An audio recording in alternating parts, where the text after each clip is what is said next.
주님의 은혜와 축복이 우리 온 교우들의 삶 속에 충만하시기를 주님의 이름으로 축원합니다. 매년 비슷한 시기에 설교하는 겨울이 오기 전에라는 설교는 잠실교회에서는 6번째이고 목사로서는 27번째 하는 설교입니다. 1991년 미국에서 교회를 개척하고 담임 목회를 시작한 후부터 매년 이맘때 같은 본문, 같은 제목의 설교를 하고 있습니다. 벌써 27번째라 생각하니 세월이 참 빠르다는 생각도 들고 같은 제목의 설교를 올해도 할 수 있음에 감사한 마음이 들고 앞으로 이 설교를 몇 번이나 더 할 수 있을까 여러 가지 생각도 들게 됩니다. 사도 바울에게 사랑하는 제자여 동역자인 디모데에게 너는 어서 속히 내게로 오라, 겨울이 오기 전에 어서 오라 라고 편지를 보냅니다. 바로 이 편지 바로 앞부분에 보면 전제와 같이 내가 벌써 부어지고 나의 떠날 시각이 가까웠도다. 나는 선한 싸움을 싸우고 나의 달려갈 길을 마치고 믿음을 지켰으니 이제후로는 나를 위하여 의의 면류관이 예비되었으므로 주 곧 의로우신 재판장이 그날에 내게 주실 것이며 내게만 아니라 주의 나타나심을 사모하는 모든 자에게도니라 말씀하고 있습니다. 사도 바울은 자기의 죽음이 가까이 온 것을 잘 알고 있었습니다. 네로 황제의 박해로 말미암아 그것도 자신의 목이 잘려지는 순교당할 것을 알고 있었습니다. 그러므로 사랑하는 후배, 제자, 동역자 디모데를 보고 싶어 했습니다. 사도 바울이 반복해서 겨울이 오기 전에 어서 속히 내게로 오라고 말하는 데는 이유가 있습니다. 그 당시 사도 바울만큼 소아시아와 유럽을 이것저것 많이 다녀본 사람은 별로 없었을 것입니다.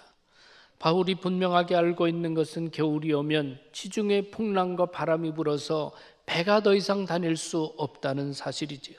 디모데가 이런저런 이유로 지체하다 보면 바울에게 오려고 해도 지중해 배가 끊어진다는 사실을 사도 바울은 알고 있습니다.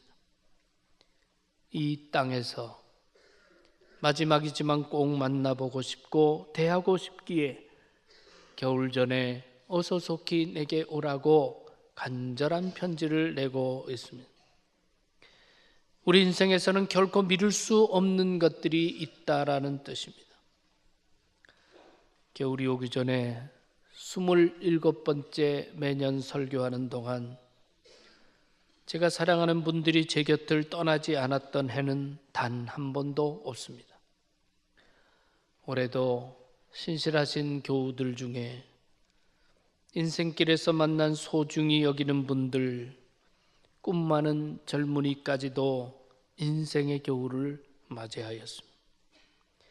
비록 믿는 자에게 인생의 겨울이 천국에서는 새로운 봄이라는 것을 알지만 이 땅에서 또다시 만날 수 없다는 사실은 여전히 슬프고 아픈 일입니다. 인생의 겨울은 누구에게나 다가옵니다마는 순서가 없고 예고가 없다는 것이 우리에게 주어져 있는 문제입니다. 그러므로 인생에 있어서는 결코 미루어서는 안 되는 것들이 많이 있습니다. 내일이 나에게 있다는 보장은 그 누구도 받을 수가 없기 때문이죠. 여러 가지 이유에서 우리들 모두의 이런저런 아픔으로 남아있는 세월호 때 남긴 마지막 문자들을 찾아보니까요, 몇 개를 소개해드리면 누나 배가 이상해, 누나 사랑해, 그동안 잘못해줘서 미안해, 엄마에게도 꼭 전해줘, 사랑해. 사랑하는 막내 아들, 아빠 사랑해, 사랑해요. 아빠가 답을 합니다. 웬 사랑 고백, 나도 사랑한다. 날씨가 꿀꿀 신나게 놀다 와라. 도착하면 엄마한테 전화하고. 아빠가 다급해집니다. 아들 전화 주라. 사랑한다 아들아, 제발 살아만 있어다오. 엄마 내가 말 못할까 봐 전해놓는다. 엄마 사랑해. 영국부 아이들에게 얘들아 진짜 내가 잘못한 것 있으면 다 용서해줘. 사랑한다. 여러분, 우리가 인생의 겨울을 맞이하면서 가장 소중하게 생각되는 것은 역시 인간 관계입니다. 사랑, 용서, 화해와 같은 것이죠. 이토록 소중한 것들이라면 인생 마지막까지 미루지 말고 오늘 표현할 줄 알고 오늘 행동할 줄 알아야 합니다. 왜냐하면 인생의 겨울이 누구에게나 갑자기 찾아오기 때문입니다.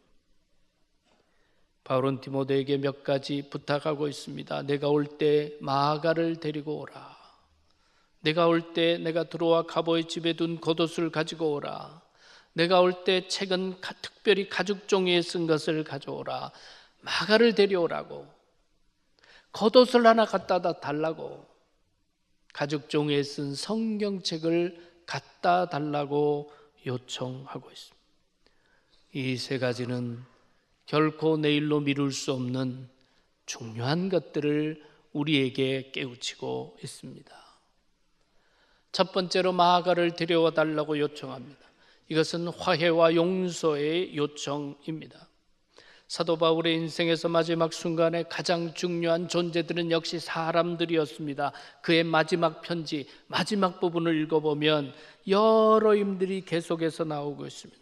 세상을 사랑해서 나를 버리고 간 데마, 갈라디아로 간 그레스게, 달마디아로 간 디도, 끝까지 함께 있어주는 누가, 에베소로 보낸 두기고, 그동안 해를 많이 끼친 구리장색 알렉산더, 고린도에 머무는 에라스도, 병들어 밀레도에 있는 드로비머, 사랑하고 미워하고 안타깝고 아파하는 사람들이 인생의 마지막 순간에도 가장 중요한 존재들인 것입니다. 사람이 중요하기에 결국 헤어져야 할 때 그것을 슬퍼하고 아파하는 것입니다. 이토록 소중한 것이 인간 관계인 만큼 때때로 미워하고 갈등이 남아있는 관계가 있다면 그런 상태로 인생의 마지막을 맞이하는 것은 너무나 안타까운 일이 되는 것이죠. 바울이 특별히 마가를 데리고 오라고 하는 데는 이유가 있었습니다. 과거에 바울과 마가 사이에 서로 깊은 상처와 갈등과 아픔을 남긴 관계입니다.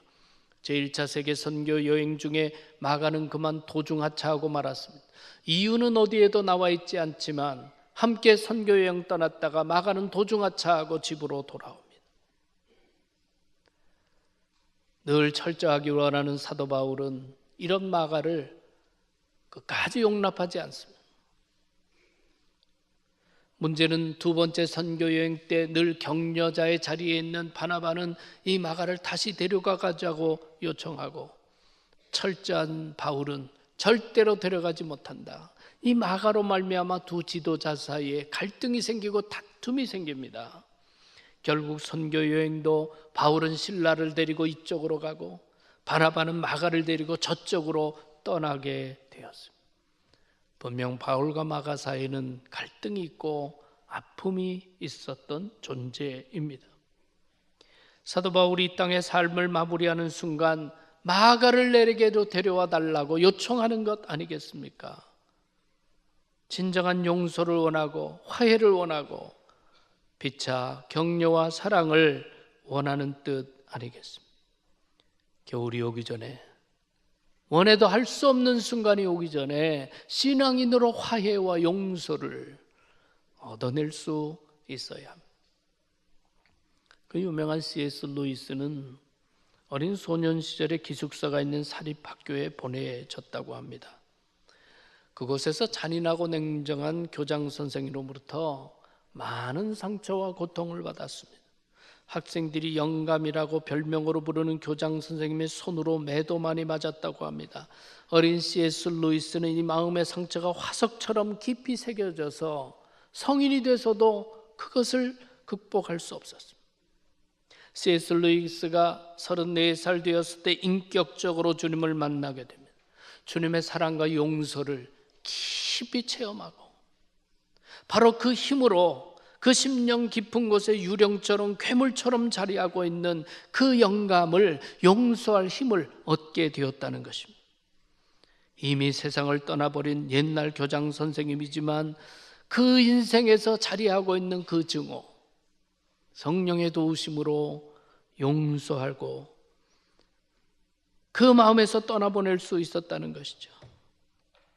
괴물 같던 그를 용서하자 비로소 그를 괴롭히는 그 증오도 그를 떠나게 되었다고 고백합니다. 그가 만약 이 증오의 괴물을 그의 마음에서 내보내지 못했다면 그처럼 훌륭한 신앙인과 선한 영향력을 끼치는 사람은 되지 못했을 것입니다. 증오와 갈등을 품고 사는 것은 나에게도 남에게도 특별히 신앙인으로서 향기를 드러낼 수 없는 고통을 만들어 내는 것입니다. 언제 다가올 줄 모르는 겨울이 오기 전에 소중한 인간관계, 용서와 화해의 삶을 이루어 가시는 우리 모두가 될 수 있기를 주님의 이름으로 축원합니다. 두 번째는 드로아 가보의 집에 두고 온 겉옷을 가져오라고 요청합니다. 이것은 사랑과 선행의 요청입니다. 사도 바울은 차가운 겨울 감옥을 견뎌내기에는 이제는 육신이 너무나 늙고 약해졌습니다. 본래 사도 바울은 가는 곳마다 늘 박해를 받았고 붙들리고 매맞고 감옥에 갇혀 있을 때가 한두 번이 아닙니다. 지난날에 그의 고난의 흔적은 고린도후서 11장 23절 이하에 잘 나타나고 있습니다. 내가 수고를 넘치도록 하고 옥에 갇히기도 더 많이 하고 매도 수없이 맞고 여러 번 죽을 뻔하였으니 유대인들에게 40에서 하나가 만매를 5번 맞았으며 3번 태장으로 맞고 1번 돌로 맞고 3번 파선하고 일주야를 깊은 바다에서 지냈으며 여러 번 여행하면서 강의 위험과 강도의 위험과 동족의 위험과 이방인의 위험과 신의 위험과 광야의 위험과 바다의 위험과 거짓 형제 중에 위험을 당하고 또 수고하고 애쓰고 여러 번 자지 못하고 줄이며 목마르고 여러 번 굶고 춥고 헐벗었노라. 갈라디아 6장 17절에서 그가 예수의 흔적을 가지고 있음을 말하고 있습니다. 이후로는 누구든지 나를 괴롭게 하지 말라. 내가 내 몸에 예수의 흔적을 지니고 있노라. 사도 바울이 몸 곳곳에 가지고 있는 예수의 흔적은 고난의 흔적 아니겠습니까? 복음 때문에 고통당하며 남은 흔적을 말하는 것입니다. 이토록 고통을 당하면서도 단 한 번 좌절하지 않고 또다시 일어나서 힘있게 복음을 전하고 오늘까지 온 것이 사도 바울의 생애입니다. 하지만 늙고 인생의 마지막을 가고 있는 사도 바울은 차가운 겨울의 바람을 견디기에 너무나 힘들었던 것 같습니다. 내가 올 때 드로아 가버의 집에 둔 겉옷을 가져오라 부탁합니다. 겉옷과 속옷과 외투와 정장과 옷이 많아 둘 것 없는 사람들에게 낡은 외투 하나가 무슨 의미가 있습니까? 하지만 차가운 바람도 둘러쌀 것이 없는 사람에게 낡은 외투는 마치 천사의 손길과 같은 것입니다. 사랑과 선행이 그러합니다. 커야 되는 것 아니고 많아야만 되는 것이 아니라 무언가 필요하고 무언가 외롭고 힘든 이들에게 사랑의 말 한마디, 사랑의 손길 하나는 그 심령을 감싸주는 주님의 사랑의 손길이 될 수 있는 것입니다. 이번 대림절과 성탄절에도 매년 가지는 러브트리를 통해서 더 많은 이웃들에게 사랑으로 다가가고자 합니다. 교회가 새로워져야 될 부분들이 많이 있지만 성탄절의 불빛이 교회에서부터 사라졌다는 사실은 너무나 놀라울 정도로 안타까운 일입니다. 요즘에는 전 세계적으로 백화점 성탄절 장식이 점점 빨라져서 11월 초부터 장식을 합니다. 물론 장사를 위한 것이고 상품을 통해서 이익을 얻기 위한 것입니다. 그런데 반대로 교회에서는 성탄의 문화도 행사도 정신도 모두 사라져간 것 같습니다. 마치 성탄의 기쁨을 전하고 세상에 구주 성탄의 정신을 나누는 일을 포기한 것처럼 느껴지는 것도 사실입니다. 상술의 크리스마스는 더욱 환해지고 있는데 정작 예수 그리스도의 오심을 선포해야 할 성탄의 불빛이 교회에서는 사라지고 있는 것, 우리가 깊이 생각해 보아야 합니다. 이제 교회가 복음의 핵심 중에 하나인 예수 그리스도의 성육신, 우리를 찾아오신 하나님의 사랑, 성탄의 정신을 우리로부터 새롭게 밝히고 이웃에 전해야 할 때가 이미 늦기 전에 감당해야 합니다. 이제는 전깃불로 밝히는 불만이 아니라 사랑의 불, 선왕의 불을 밝혀야 합니다. 왜냐하면 그것이 세상의 빛으로 오신 주님, 세상의 참 사랑을 위해서 오신 주님을 세상에 드러내는 길이기 때문입니다. 올해 진정한 성탄의 정신을 우리 안에서부터 회복하기 위하여 몇 가지를 함께 하고자 합니다. 첫 번째는 우리 대림절과 성탄절의 같은 메시지를 온 교우들이 함께 듣고 배우겠습니다. 어린아이들과 어른들이 같은 본문과 주제로 말씀 듣겠습니다. 두 번째는 가정에서부터 성탄의 메시지를 자녀들과 함께 나누고 그것들을 구체적으로 실천하는 일을 계획하겠습니다. 세 번째는 사랑이 필요한 우리들의 이웃들을 좀 더 적극적으로 찾아 나서도록 하겠습니다. 아이들은 아이들대로, 가정은 가정대로, 청년은 청년대로, 또한 교회는 교회대로, 때로는 더불어 우리가 돌아보아야 할 이웃들을 찾아 나가려고 합니다. 매년 러브트리를 통해서 주보에 다 소개될 수 없는 많은 곳들에 주님의 사랑을 나누고 있습니다. 제소자 자녀들에게도, 멀리 있는 선교사님 가정에도, 지역의 어려운 아이들에게 카드와 함께 선물을 보내고, 책상이나 책꽂이가 없는 아이들에게도 매년 이것을 만들어주는 일을 해오고 있습니다. 많은 일들을 하고 있습니다. 올해는 그것 외에 더 많은 이웃들을 적극적으로 찾아가려고 합니다. 폐지 수집 어르신들, 환경미화를 포함해서 도움이 필요한 이들, 그들에게 사랑의 손길을 펼치고자 합니다. 독거노인들을 초대해서 성탄 파티를 열어드리려고 하며 지역의 2곳 정도에서 성탄 캐롤 부르기도 할 예정입니다. 제 마음속에 올 대림절에 가장 중요하게 예수 그리스도의 사랑을 나누고 싶은 곳 한 곳이 마천의 전통시장입니다. 비교적 괜찮았던 전통시장이었지만 군부대가 빠져나가고 주변 재개발이 시작되면서 이전보다 많이 어렵다는 이야기를 전해들었습니다. 그들에게 우리 교인들이 일단 방문해 보는 것은 그들에게 가장 큰 위로가 될 것입니다. 그곳에서 우리가 방문하며 시장도 배우고 시장도 알려주고 먹거리도 먹으며 나눌 수 있습니다. 그곳에 크리스마스 트리도 만들고 그곳에서 성탄 캐롤도 부를 수 있습니다. 이러한 계획을 상의하기 위해서 금요일에 마천시장 상인 번역회 회장님과 임원들을 함께 만났습니다. 이런 교회의 계획과 생각을 전하자마자 그들은 너무너무 고마워하면서 시장에 전도하겠다고 온 교회는 있어도 시장에 관심 가지고 찾아보겠다는 교회는 이때까지 한 곳도 없었습니다. 여기에다 크리스마스 트리도 좀 크게 만들어 주시고 와서 캐롤도 부르고 교인들이 한번 시장 돌아보면 좋겠습니다. 아주 마음을 열고 환영해 주었습니다. 우리들이 작은 발걸음과 손길로 주님의 관심과 사랑이 이웃으로 세상으로 전해질 수 있다면 그것은 결코 내일로 미루지 말아야 할 일입니다. 겨울이 오기 전에 선행과 사랑의 부름에 응답할 수 있는 우리 모두가 될 수 있기를 주님의 이름으로 축원합니다. 세 번째는 가죽종이에 쓴 것을 가져오라. 이것은 진리와 영생의 요청입니다. 가죽송이에 쓴 책, 그것은 성경을 말합니다. 과거에는 성경이 오늘날처럼 그렇게 단순하지 않았습니다. 인쇄술이 발달하지 않았기에 양피지에 일일이 손으로 써야 했습니다. 그러므로 성경은 부피가 너무나 컸습니다. 가지고 다닐 수가 없지요.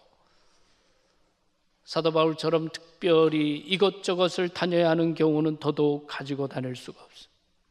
사도 바울은 상당히 많은 부분 하나님의 말씀을 암기하고 기억에 의존해서 사역을 했을 것임이 분명합니다. 하지만 이제 인생의 마지막을 맞이할 때 기억에 의존된 말씀이 아니라 한 자 한 자 하나님이 직접 계시로 주신 하나님의 말씀을 대하고 싶었던 것이죠. 영원까지 결코 변치 않는 것은 오직 하나님의 말씀이기 때문입니다. 베드로전서 1장 23절 이하에 보니까 너희가 거듭난 것은 썩어질 씨로 된 것이 아니요 썩지 아니할 씨로 된 것이니 살아있고 항상 있는 하나님의 말씀으로 되었느니라. 그러므로 모든 육체는 풀과 같고 그 모든 영광은 풀의 꽃과 같으니 풀은 마르고 꽃은 떨어지되 오직 주의 말씀은 세세토록 있도다 하였으니 너희에게 전한 복음이 곧 이 말씀이니라. 하나님의 말씀 안에만 있는 그대로 하나님의 계획, 하나님의 계시, 하나님의 약속, 하나님의 위로가 담겨져 있는 것입니다. 그러므로 말씀이 우리 인생에서 가장 중요한 것이죠. 여러분, 말씀 자체에 능력이 있습니다.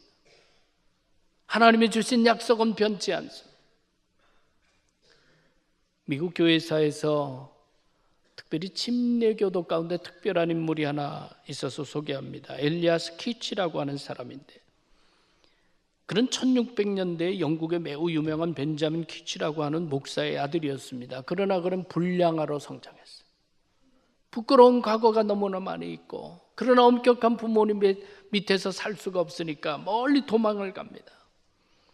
영국에서 미국 필라델피아로 새로운 신대륙으로 도망을 간 것이죠. 그러나 새로운 땅에서 특별히 할 것도 없고 수입도 없고 과거의 자기를 드러낼 만한 것이 없는 사람이었습니다. 사람들에게 인정받을 수 없기에 그는 거짓을 꾸밉니다. 자신이 마치 목사인 것처럼 검은 옷에 흰 성직자 칼라를 하고 다녔습니다. 그리고 그가 유명한 목사의 아들인 것을 적당하게 알렸습니다. 사람들은 그를 잘 대해줬고 목사로 생각하고 설교를 부탁합니다. 그는 불량하였지만 말의 재능이 있었고 아버지의 목회를 지켜봤던 터이라 그의 설교가 재미있고 많은 사람이 좋아했다고 합니다. 그러니까 점점 그의 설교를 듣기 위해서 많은 사람이 몰려들었습니다. 어느 날 위선적인 설교를 하다가 그만 말이 딱 멈추고 맙니다. 더 이상 아무 말을 하지 못합니다. 사람들은 그가 갑자기 몸이 아픈가? 어디 불편한 것이 생겼나? 목이 완전히 잠겨버렸나? 생각하였습니다. 그런 위선적인 설교를 하다가 말씀 자체에 자기가 부딪혔어요. 내가 얼마나 거짓된 존재, 내가 얼마나 사람들과 하나님 앞에 무서운 짓을 하고 있는지 말씀 앞에 도전을 받고 더 이상 말을 할 수가 없었습니다. 그런 설교하다 눈물을 흘리고 통곡하면서 그 교인들에게 거짓된 자기의 삶을 이야기하고 용서를 구합니다. 바로 교인들이 그를 용서해 주었고, 시간이 지난 다음 바로 그 교인들이 그를 목사로 세웠습니다.